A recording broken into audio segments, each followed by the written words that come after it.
Alors, comme vous l'avez si bien dit, ce matin, on s'est retrouvés pour procéder à la cérémonie de lancement des travaux, des grands travaux du département de Bignona. Avec le président du conseil départemental, toute l'équipe qui l'accompagne, ses partenaires techniques et financiers. Je parle essentiellement des pays de Savoie solidaire, les chefs de service qui n'ont jamais ménagé d'efforts pour que le travail d'élaboration aujourd'hui nous mène à ce qu'on soit à quelques encablures, disons fin prêt au lancement des travaux, donc la phase opérationnelle. Alors, au-delà donc de la présentation des projets en question, qui sont au nombre de 8, je le rappelle, dont le 8e, le dernier, est déjà bouclé, réalisé. Il s'agit du centre d'expertise solaire qui est à Baïla, qui doit être inauguré incessamment. Alors, pour les 7 autres aujourd'hui, le président certainement reviendra là-dessus. Les financements sont déjà bouclés.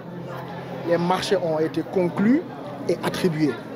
Pour ainsi dire, il ne reste qu'à la phase maintenant de démarrage des travaux, assurer le suivi et sous très peu arriver à la phase d'inauguration. Donc c'est un sentiment de fierté, mais aussi d'engagement pour les phases qui vont suivre, qui nous ont animés durant toute la journée. Alors, quand on scrute de près ces projets, et qu'on analyse leur plus-value à l'échelle départementale, même au-delà, on se rend compte qu'on a mis du contenu ici à Bignona dans le principe d'avoir des pôles territoriaux viables, compétitifs et porteurs de développement. Je rappelle que cette phrase est ce qui caractérise et ce qui symbolise la philosophie de notre politique de décentralisation. Et aujourd'hui, à voir les 7 projets qui tournent essentiellement autour des compétences transférées au côté territorial, donc l'éducation, la santé, en incluant l'action sociale, on se rend compte qu'il y a véritablement cette volonté-là de travailler à soulager les populations, de travailler à répondre à leurs préoccupations.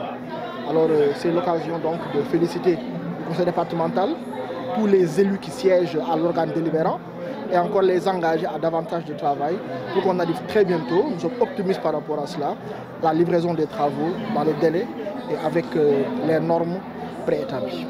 Génération FM. Generation FM, the best radio. Génération FM.